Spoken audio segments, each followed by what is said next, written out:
दिसंबर 1946 में संविधान बनाने का काम शुरू होते ही 600 साल पुरानी ब्रिटिश पार्लियामेंट के हाउस ऑफ कॉमन्स से सिर्फ 6 दिन पुरानी भारत की संविधान सभा पर जोरदार आक्रमण किया इंडिया को अपना गुलाम समझने वाले सर विंस्टन चर्चिल ने।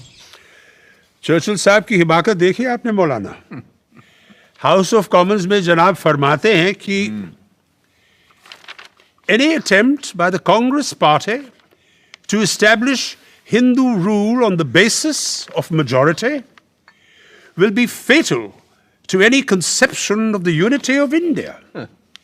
This unity was a superficial appearance imposed there by the long generations of British rule. And it would pass away once the impartial guidance from the outside is withdrawn. बकवास। Election हारने से Churchill साहब का दिमाग फिर गया। Quaid-e-Azam, listen to this. Churchill says even more in his speech. The British government owed special protection to the Muslims, numbering 90 million. But today they've been outwitted and outmaneuvered. This is exactly what I have been saying all along. Therefore, this meeting in Delhi is not the proposed Constituent Assembly, and it represents only one major community in India. Right. Churchill knows how to call a spade a spade. जनाब आगे फरमाते हैं, इरशाद। If a bride or a bridegroom fails to turn up at the church, the result is what is called a unilateral wedding. The absolute essence is that both parties should be there. और वो खुद क्या हैं? दुल्हन के बाप। कमाल है, कमाल है। मुस्लिम लीग की गैर मौजूदगी सबको खल रही थी और जब जिन्ना साहब ने कहा कि उनकी वर्किंग कमेटी 20 जनवरी को तय करेगी कि कब वो संविधान सभा में आएंगे, तो डॉक्टर M.R. जयकर ने प्रस्ताव रखा कि जब तक रजवाड़ों या कम से कम मुस्लिम लीग के लोग संविधान सभा में नहीं आते, तब तक एम्स एंड ऑब्जेक्टिव्स रेजोल्यूशन जैसे महत्वपूर्ण प्रस्ताव पर बहस और वोट को मुलतवी कर देना चाहिए। पर हर किसी को ये बात गवारा नहीं थी। If this resolution is postponed, what guarantee is there that the Muslim League will come and attend the sessions? My charge is that the Muslim League has been encouraged by the attitude of the British to imagine that if it does not come, it may be able to veto the final decision of the Constitutional Assembly. Doctor Shyama Prasad Mukherjee के ठीक बाद पहली बार संविधान सभा में बोलने खड़े हुए doctor Bhimrao Ambedkar.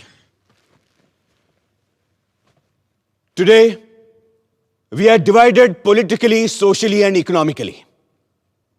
We are a group of warring camps. And let me confess that I am probably one of the leaders of such a camp. But sir, I'm quite convinced that given time and circumstances, nothing in the world will prevent this country from becoming one.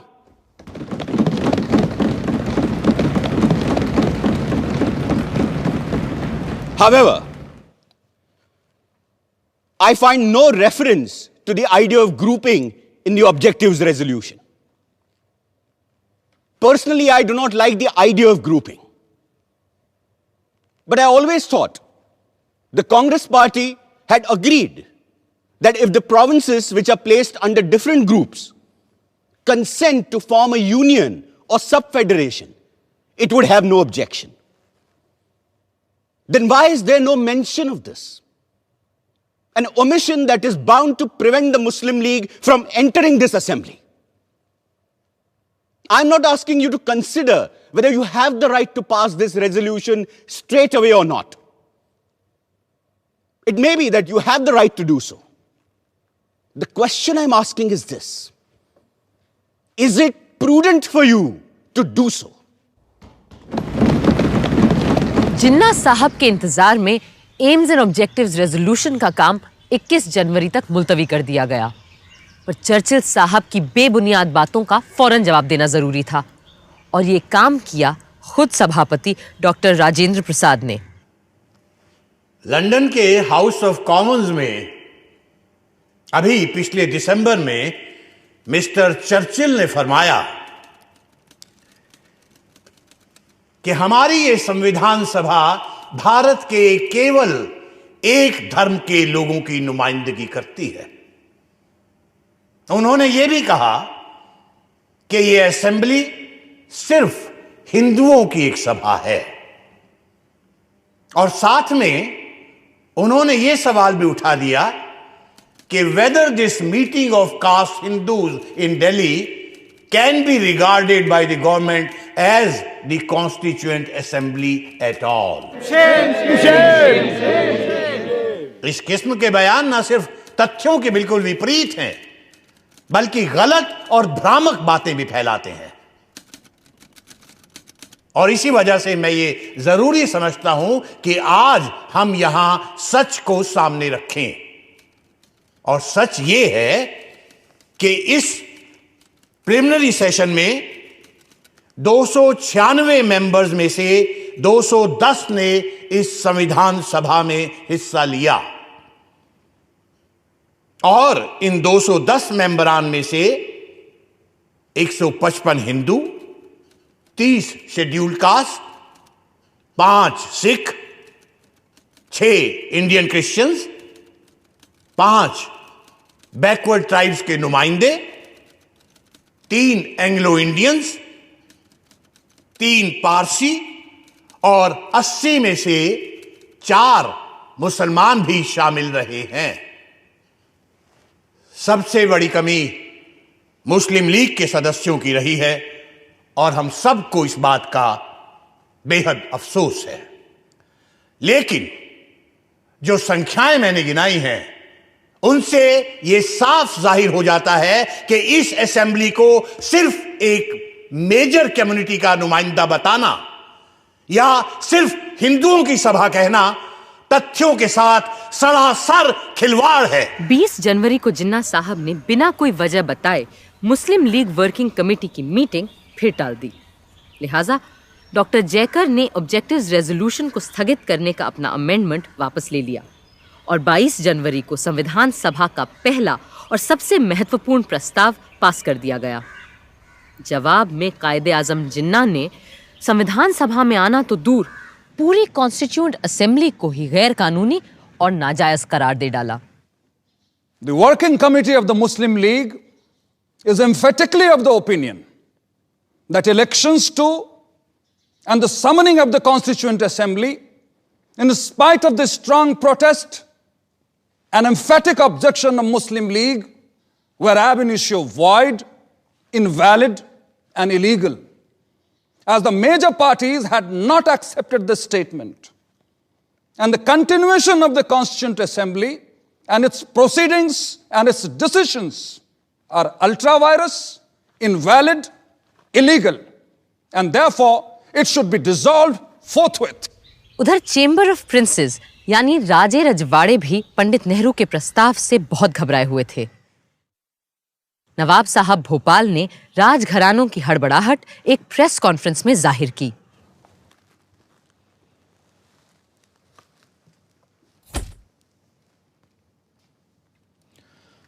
हमें मजबूरन आज ये press conference बुलानी पड़ी है, क्योंकि पंडित नेहरू ने constituent assembly में जो रेजोल्यूशन पास करवाया है वो कैबिनेट मिशन में तय की गई बातों से बिल्कुल मुख्तलिफ है, और कॉन्स्टिट्यूएंट असेंबली में ऐसे किसी भी रेजोल्यूशन को लाने और पास करवाने के हम पूरी तरह से खिलाफ हैं। सर, जैसा कि पंडित नेहरू जी ने कहा है कि उनको ज़ाती तौर पर ना तो राजशाही पसंद है, ना राजा और ना ही नवाब, तो इस पर आपका क्या कहना है? देखिए, पंडित नेहरू को अपनी ज़ाती राय रखने की और उसका इजहार करने की मुकम्मल आज़ादी है, लेकिन हाँ, अगर उन्होंने अपना बनाया हुआ कोई कानून हम पे ज़बरदस्ती थोपने की कोशिश की तो हिंदुस्तान के 550 शाही घरानों ने चूड़ियां नहीं पहन रखी हैं। यहाँ देखने की बात यह है कि मेजॉरिटी पार्टी के अभी से ये तेवर हैं तो अंग्रेज़ों के जाने के बाद हमारा क्या होगा, ये तो खुदा ही जाने। उसके लिए हम अपने चैम्बर ऑफ प्रिंसेस का रेजोल्यूशन आपके सामने रखेंगे।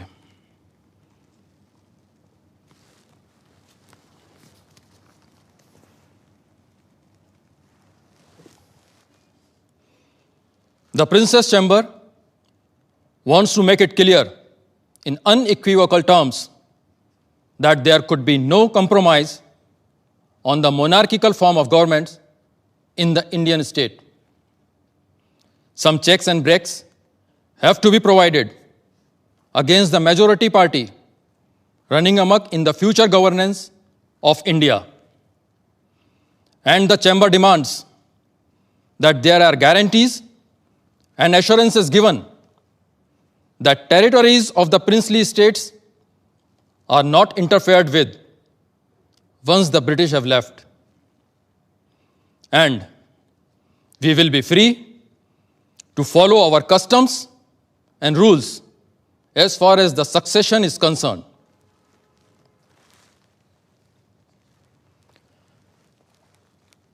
कॉन्स्टिट्यूएंट असेंबली का पास किया हुआ ऑब्जेक्टिव्स रेजोल्यूशन बड़े ही खतरनाक इम्कानातों से लबरेज है और इसीलिए हमने साफ साफ चैम्बर ऑफ प्रिंसेस का रेजोल्यूशन सबके सामने रखा है।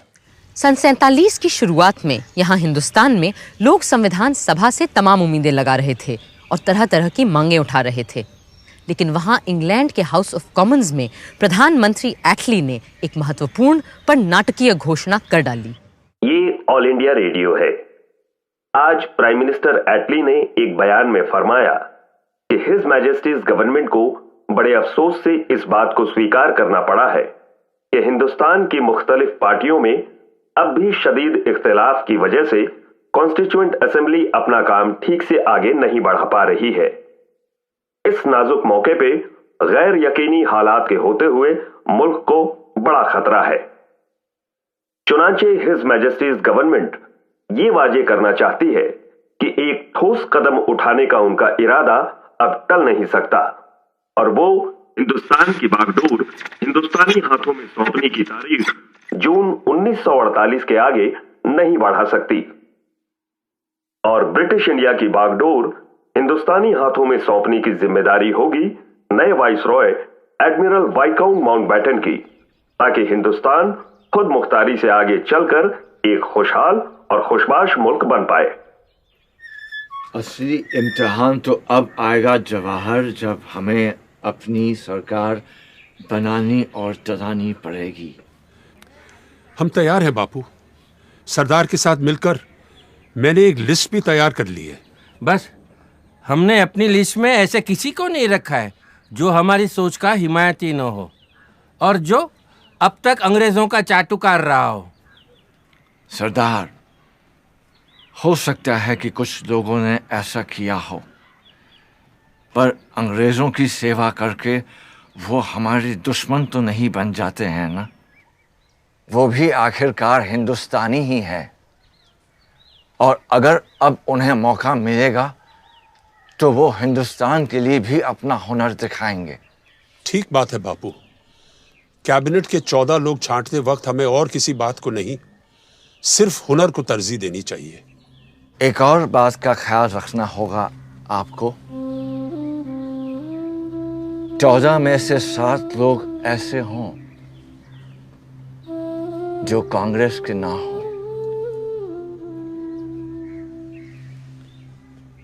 और ये भी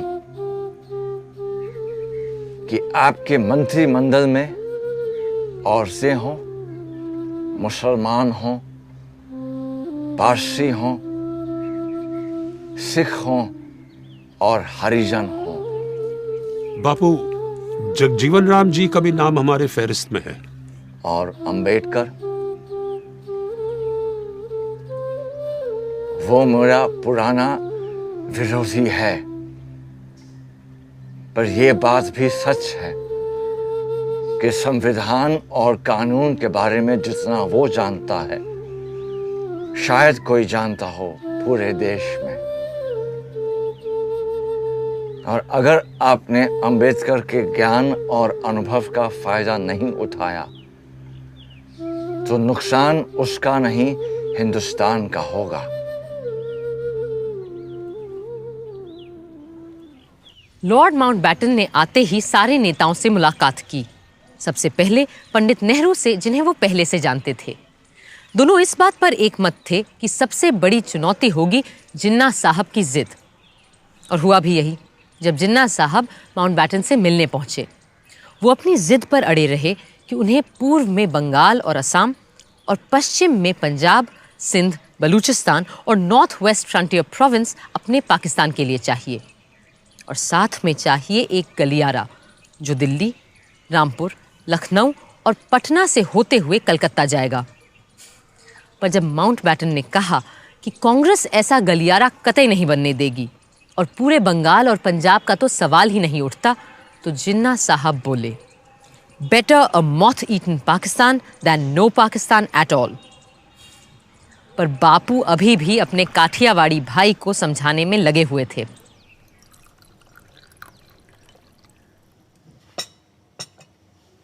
May I have some salt, please? Sure.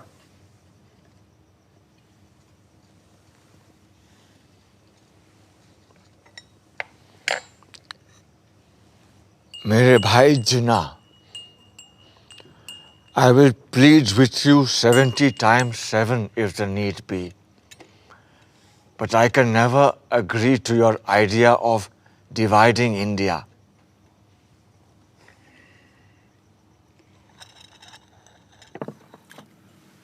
In that case, let's agree to disagree on the question of partition. But I'm entirely with you on the question of signing an appeal to both Hindus and Muslims to keep peace. If you want, you can have a look at the draft typed by my assistant. I need not read anything that you ask me to sign.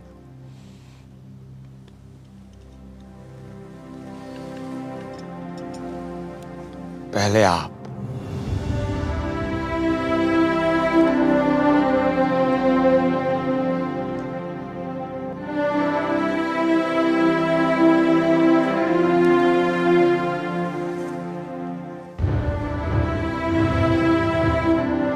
मैं Lord Mountbatten से कहने जा रहा हूं कि अगर जरूरत पड़े तो वो अंतरिम सरकार को बर्खास्त करके जिन्ना को दावत दें और कहें कि वो अपने मन की सरकार कायम कर लें।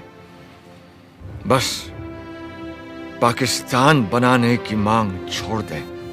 बापू, आप अपनों की बलि चढ़ाकर एक ऐसे आदमी की हिमायत कर रहे हैं जिसने सारी जिंदगी आपका विरोध किया है। अगर मेरे अपनों की बलि चढ़ाकर हिंदुस्तान बच जाता है तो सौदा महंगा नहीं है सरदार। बापू, ये आपका ज्यादा ख्याल हो सकता है। आपको लगता है कि सेंट्रल असेंबली इस बात पर आपका साथ देगी? अगर ऐसा हुआ तो तुम्हें मुझे वचन देना होगा कि कांग्रेस सदन में अपने बहुमत का इस्तेमाल जिन्ना की सरकार को रोकने के लिए नहीं करेगी।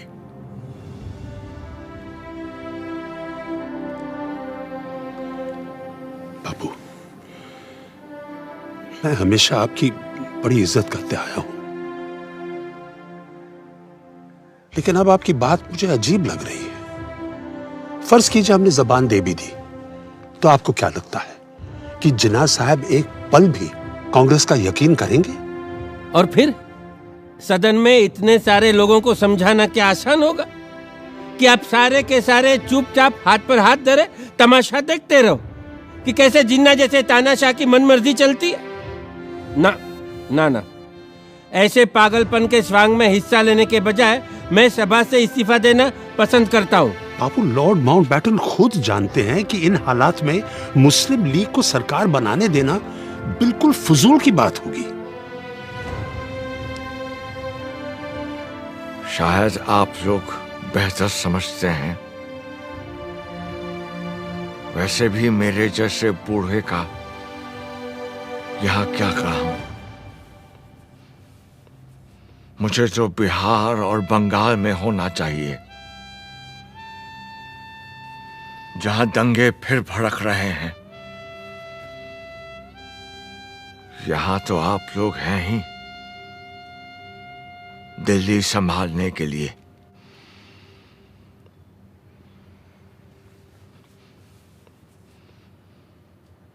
कांग्रेस और मुस्लिम लीग को एक समझौते तक लाना शेर बकरी को एक साथ चराने जैसा था, पर सब तरफ निराशा नहीं थी। अप्रैल के अंत में जब संविधान सभा दूसरी बार मिली तो कई रजवाड़ों के नुमाइंदे उसमें शामिल हो चुके थे। बरोडा, कोचिन, उदयपुर, जोधपुर, जयपुर, बीकानेर, रीवा और पटियाला जैसे महत्वपूर्ण राजघरानों के प्रतिनिधि अब कॉन्स्टिट्यूएंट असेंबली में शामिल थे। The Constituent Assembly welcomes the representatives of the princely states and expresses the hope that others who have not chosen their representatives will take immediate steps to do so. विडंबना ये थी कि जिस वक्त भारत के नागरिकों को ये डर था कि वो भारत के ही नागरिक रहेंगे या बंटवारे के बाद एक नए मुल्क के बाशिंदे बन जाएंगे, उस वक्त संविधान सभा में भी नागरिकता पर ही बात हो रही थी। Now I come to clause 3. Every person born or naturalized in the Union according to law shall be a citizen of the Union. Sir, क्या संघ में पैदा होने वाला हर बाशिंदा, भले वो जर्मन हो या जापानी, इस देश का नागरिक बन जाएगा और भारतीय नागरिक के सारे हक भी पा जाएगा? मगर इन शब्दों पर भी तो गौर कीजिए महोदय।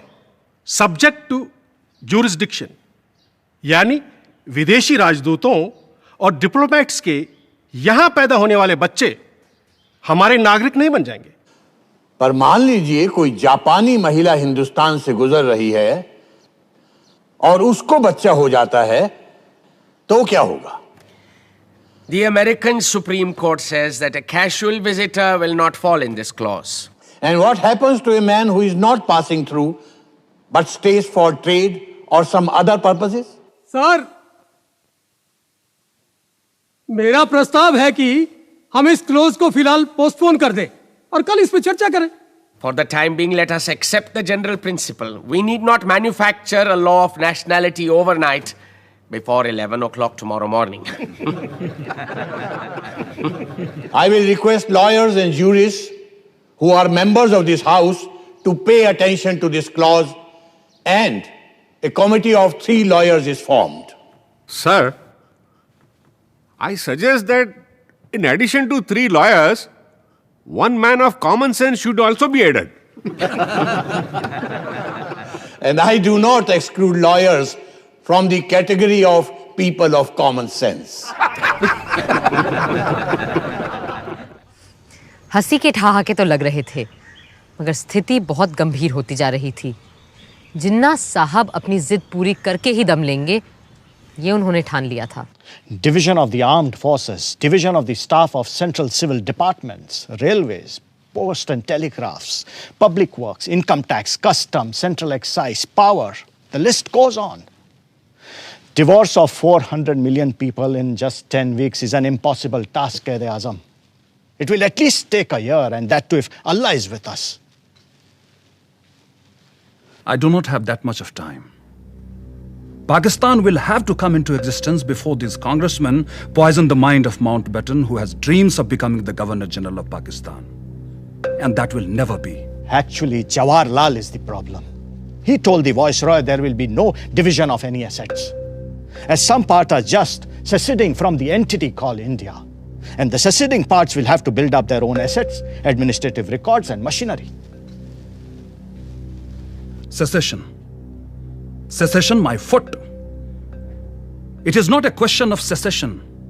It is going to be a division of India, and both Nehru and Mountbatten better understand that. Otherwise, I'm going to call for another direct action day.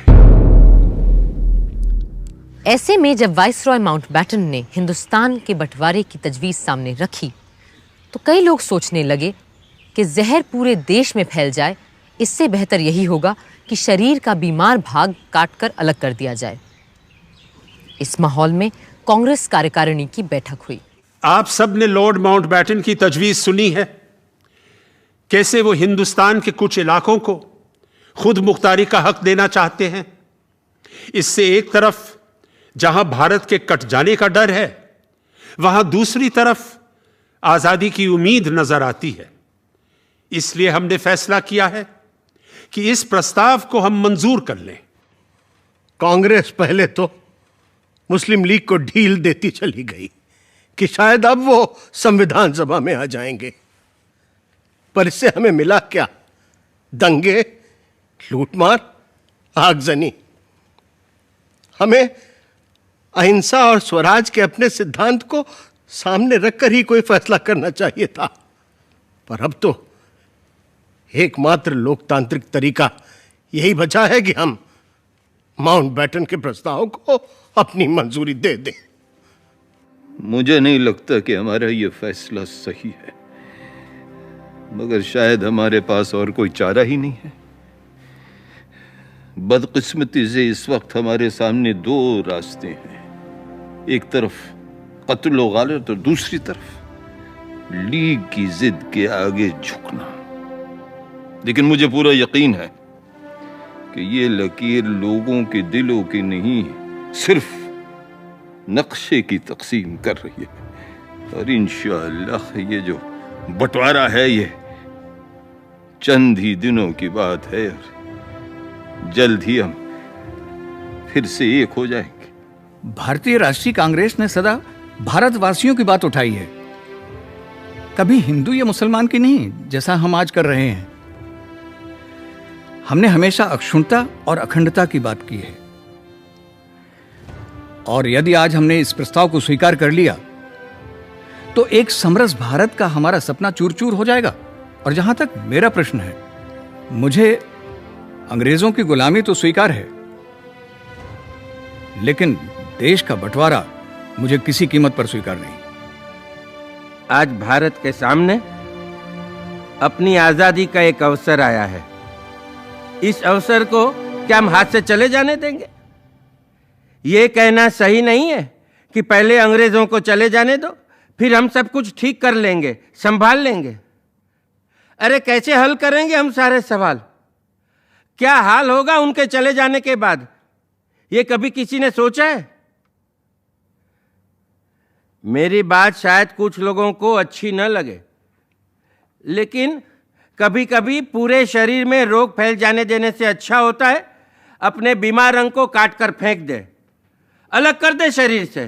3 June 1947 viceroy Mountbatten ने रेडियो पर वो शब्द बोले जिन्होंने देश के नक्शे को ही नहीं, न जाने कितने दिल, घर, परिवार और जिंदगियों को भी काट डाला। To my great regret, it has been impossible to obtain agreement either to the cabinet mission plan or any other plan that may preserve the unity of India.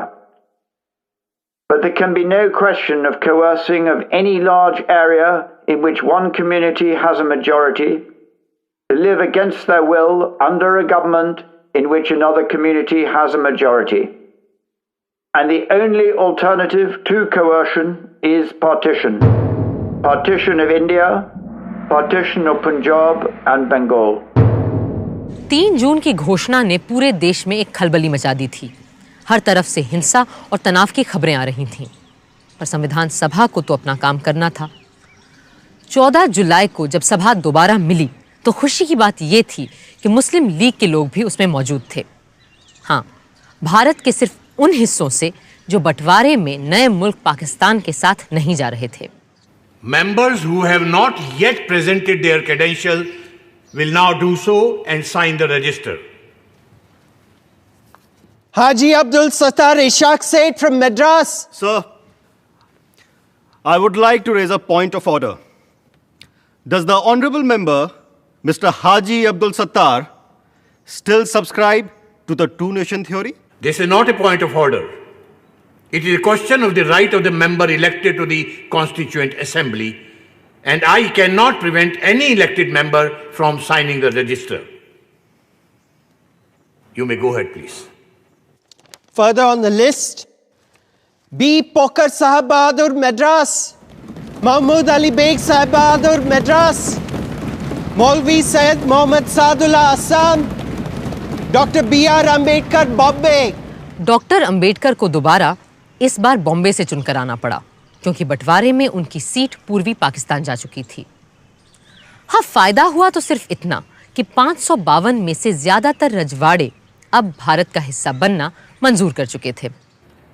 The next item is the motion to be moved by Honorable K.M. Munshi.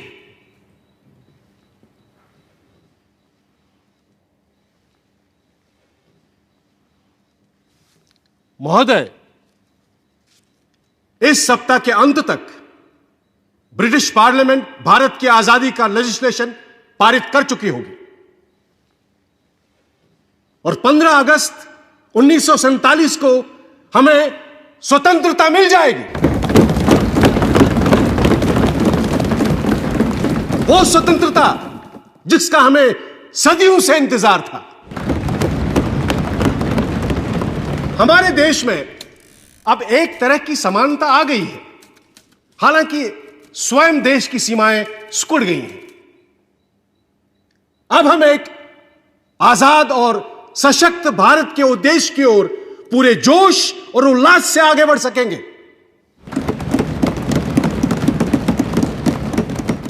महोदय,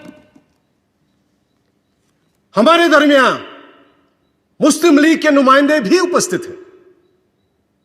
मुझे पूरा विश्वास है कि वो भारत के देशभक्त और कानून का पालन करने वाले नागरिक की हैसियत से यहां रहेंगे और संविधान रचने में पूरी तरह हमारी सहायता भी करेंगे ताकि उनकी माइनॉरिटी को इस देश में एक सम्मानित स्थान मिले। Mr. President, I should have thought there was no need for any doubt whatsoever regarding the fact that we have come here as the law-abiding and loyal citizens of India. एक हफ्ते बाद 22 जुलाई के दिन पंडित नेहरू जब बोलने खड़े हुए तो उन्होंने प्रस्ताव नहीं, कपड़े के 2 टुकड़े सभा के सामने रखे। It is my proud privilege to move the following resolution.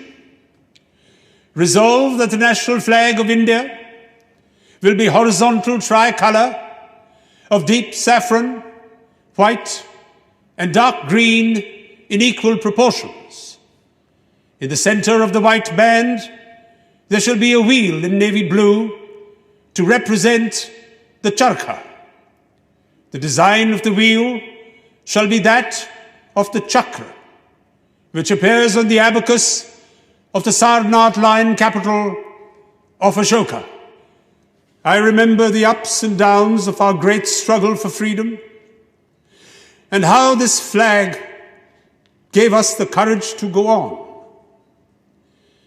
Many who are not present here today, many of our comrades who have passed away, held on to this flag, some amongst them even to their death, and handed it over as they sank to others to hold it aloft.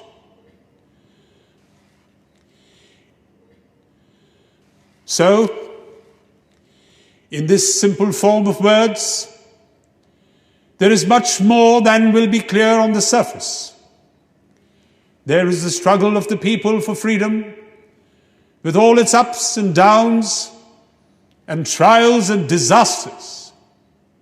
And there is finally today, as I move this resolution, a certain triumph about it. A measure of triumph in the conclusion of that struggle. So, I present this flag to you. Perhaps I am partial, but I do think it is a very beautiful flag to look at, and it has come to symbolize many beautiful things. Things of the spirit and things of the mind.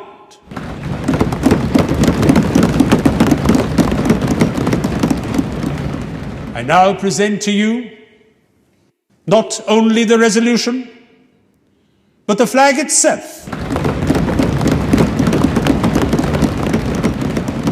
One is silk and one in cotton.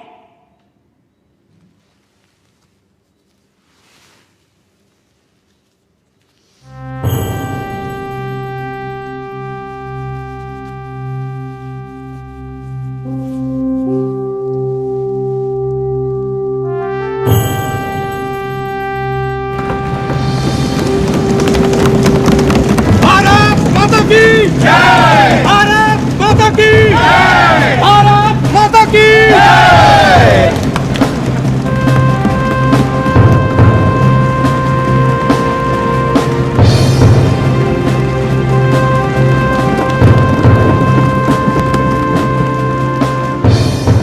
I beg to move this resolution.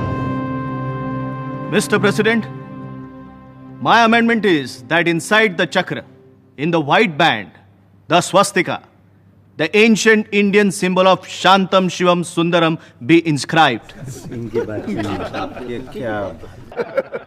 But now that I have seen the flag, I find it somewhat hard to fit the swastika into the chakra. In these circumstances, I beg leave to withdraw my amendment. HV Kamat साहब के लिए हर बात का विरोध करना जरूरी था, पर सदन के बाकी सदस्य हिंदुस्तान के नए परचम के साथ थे। मोहम्मद सादुल्ला ने खुलकर अपनी बात रखी। जनाब सदर, मेरे ख्याल में हमारा परचम सिर्फ परचम नहीं है, इसमें हमारी उम्मीदों के रंग हैं, हमारी जद्दोजहद और कुर्बानियों की कहानी भी है।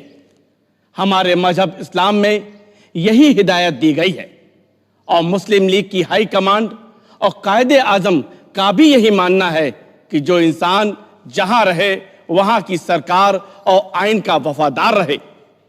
और इसी उसूल को मानते हुए मैं उस परचम को सलाम करता हूं जो यहां हाउस में पंडित जवाहरलाल नेहरू ने पेश किया है। महोदय, मैं कहना चाहता हूं कि 27 वर्षों के इस स्वतंत्रता संग्राम में जिस तिरंगे के नीचे हमने स्वाधीनता प्राप्त की है, वही रंग हमारे राष्ट्रीय ध्वज के रंग हों, यह एक स्वाभाविक बात है। मुझे दुख है कि इस समय कुछ लोग सांप्रदायिकता में मदमस्त होकर आपत्तिजनक घटनाएं कर रहे हैं। अभी परसों की ही बात है, दिल्ली में हिंदी के संबंध में एक सभा हुई, वहां हुल्लड़बाजी हुई। इतना ही नहीं, कई मोटरों पर जो राष्ट्रीय ध्वज लगे हुए थे उन्हें निकालकर फेंक दिया गया। मैं कहता हूं कि सांप्रदायिकता से मदमस्त होकर झंडे का अपमान करना सारे राष्ट्र का अपमान करना है। भारत माता की जय! भारत माता की जय!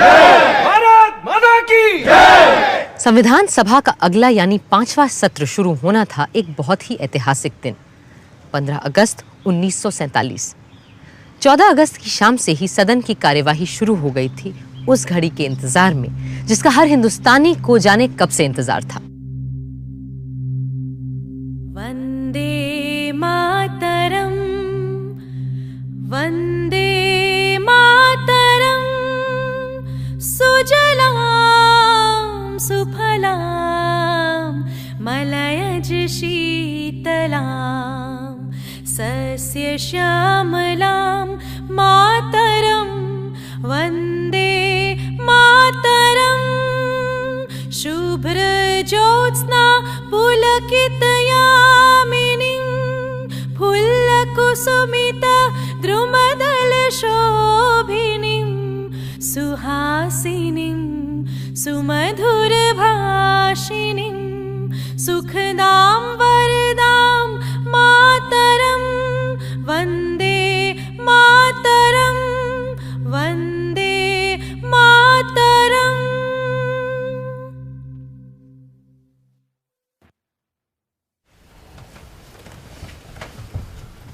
हमारे इतिहास के इस अहम मौके पर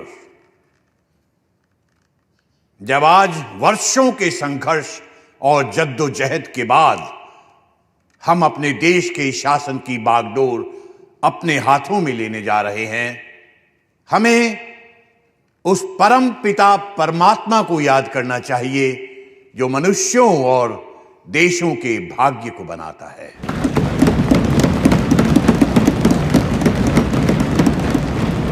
और हम आज उन अनेकानेक ज्ञात और अज्ञात, जाने और अनजाने पुरुषों और स्त्रियों के प्रति श्रद्धांजलि अर्पित करते हैं जिन्होंने इस दिन की प्राप्ति के लिए अपने प्राण न्योछावर कर दिए। हंसते हंसते फांसियों के तख्ते पर चढ़ गए, गोलियों के शिकार बन गए। जिन्होंने जेल खानों और काला पानी के टापू में घुल घुल कर अपने जीवन का उत्सर्ग कर दिया।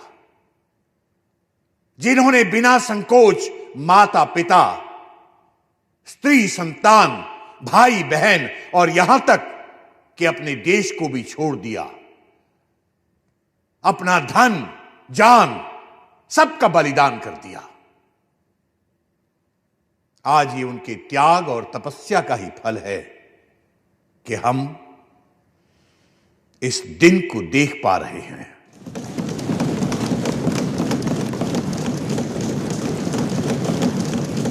हम अपनी श्रद्धा और भक्ति का उपहार महात्मा गांधी जी को भी भेंट करें, जिन्होंने निराशा और मुसीबत के अंधेरे कुएं से खींचकर हमें बाहर निकाला।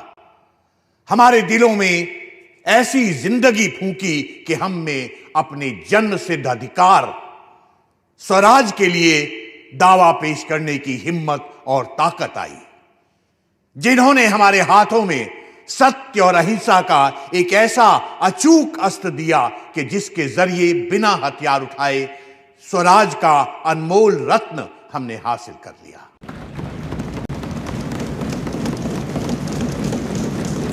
जिस देश को ईश्वर और प्रकृति ने एक बनाया था,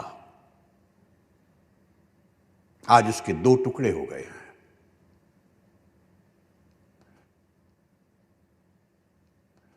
मुझे यह कहना पड़ता है कि इस बंटवारे से हमारे दिलों में दुख है,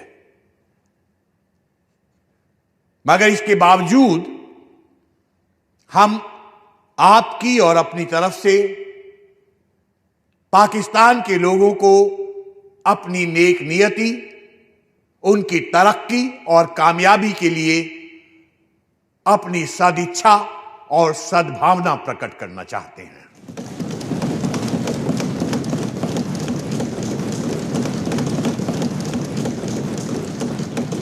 अब इसके बाद मेरा प्रस्ताव है कि हम सब उन वीरों की पुण्य स्मृति में जिन्होंने देश में और देश के बाहर हमारे स्वातंत्र संग्राम में अपनी बलि दी है, कुछ क्षण मौन खड़े रहें।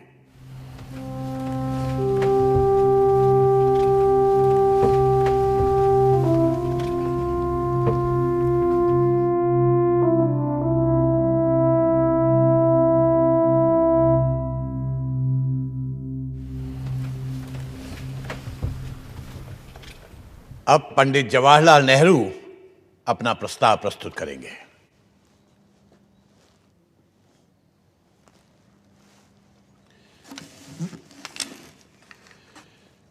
सदर साहब,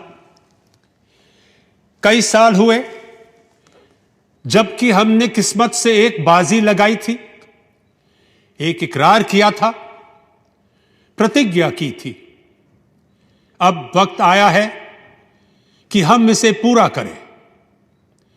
बल्कि वो पूरा तो शायद अभी भी नहीं हुआ, लेकिन फिर भी एक बड़ी मंजिल पूरी हुई, हम वहां पहुंचे हैं। फिर मुनासिब है कि ऐसे वक्त में हमारा पहला काम यह हो कि हम एक प्रण, एक नई प्रतिज्ञा फिर से करें, इकरार करें आइंदा हिंदुस्तान और हिंदुस्तान के लोगों की खिदमत करने का। चंद मिनटों में यह असेंबली पूरी तौर से आजाद खुद मुख्तार असेंबली हो जाएगी और नुमाइंदगी करेगी एक आजाद खुद मुख्तार मुल्क की। हमने एक मंजिल पूरी की है और आज उसकी खुशियां मनाई जा रही हैं। लेकिन ये भी हम जानते हैं कि हिंदुस्तान भर में खुशी नहीं है। हमारे दिल में रंज के टुकड़े काफी हैं और दिल्ली से बहुत दूर नहीं, बड़े बड़े शहर जल रहे हैं। वहां की गर्मी यहां आ रही है। खुशी पूरे तौर से नहीं हो सकती, लेकिन फिर भी इस मौके पर हिम्मत से इन सब बातों का सामना करना होगा। अब मैं अपनी बात अंग्रेजी में भी पेश करूंगा। Long years ago, we made a tryst with destiny, and now the time comes when we must redeem our pledge. Not only or in full measure, but very substantially. At the stroke of the midnight hour, when the world sleeps, India will awake to life and freedom.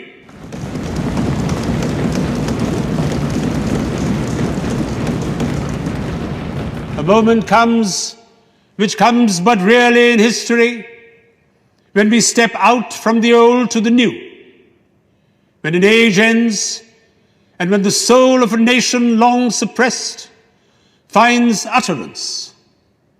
It is fitting that at this solemn moment, we take the pledge of dedication to the service of India and her people, and to the larger cause of humanity. सारा हिंदुस्तान और पूरी दुनिया नेहरू जी के अल्फाज सुन रही थी और घड़ी के 12 बजने का इंतजार कर रही थी। I will now put the resolution to vote. Sir, Mr. President, there are 2 amendments that are standing in my name.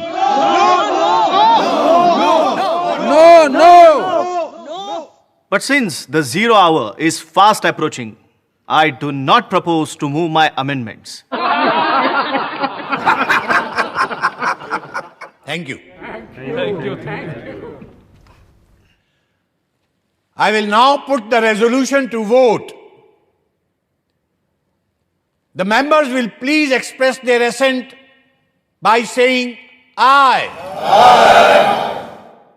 We have resolved, as the clock strikes 12, we shall take the pledge.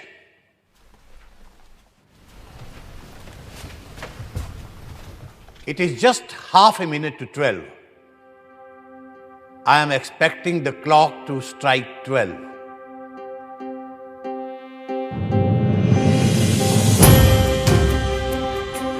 अब जबकि हिंदवासियों ने त्याग और तप से स्वतंत्रता हासिल कर ली है, मैं राजेंद्र प्रसाद,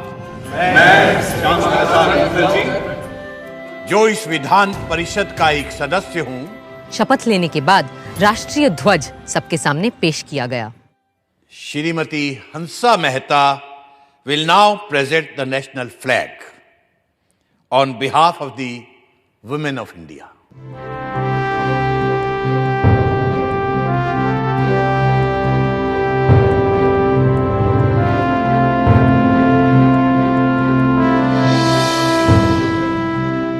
मैं प्रार्थना करती हूँ इस तिरंगे की छत्र छाया में रहने वालों को सारे सुख और समृद्धि मिले।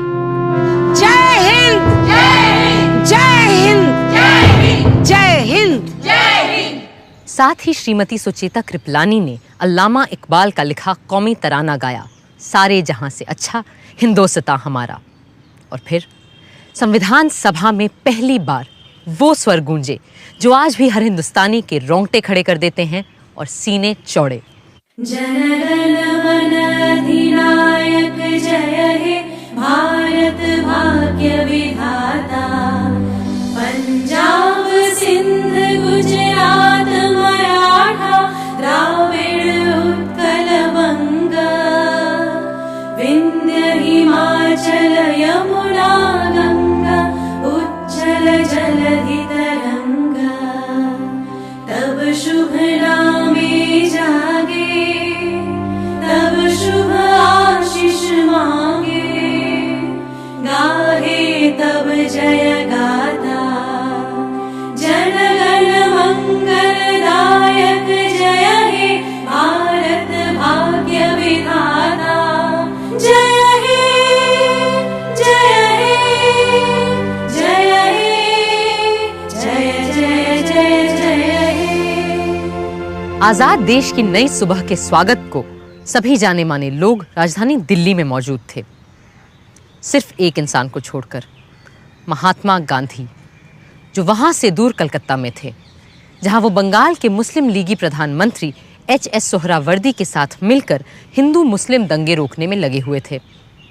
15 अगस्त की सुबह भी हर रोज की तरह उन्होंने 5 बजे प्रार्थना सभा की।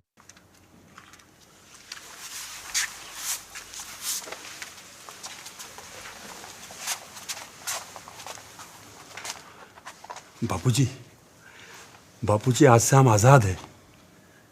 तो आज आप इस खुशी के दिन को कैसे मनाएंगे? ऐसे खुशी के मौके तो ईश्वर की कृपा से ही आते हैं, सो मैं उसे याद करूंगा और धन्यवाद दूंगा। मेरा तो यही तरीका है। किंतु बापूजी, आज कुछ विशेष होना चाहिए था ना? हाँ, आज मेरे पुत्र महादेव का जन्मदिन है और निर्वाण दिन भी, सो मैं उसे याद करूंगा और उपवास भी रखूंगा। Mahatma ji, from today, a new government of us Indians is taking charge.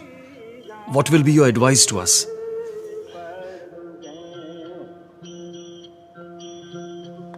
Be humble, beware of power. Power corrupts. Do not let yourselves be trapped by pomp and pageantry. Remember, you are in office to serve the poor in India's villages. सबको सन्मति दे भगवान।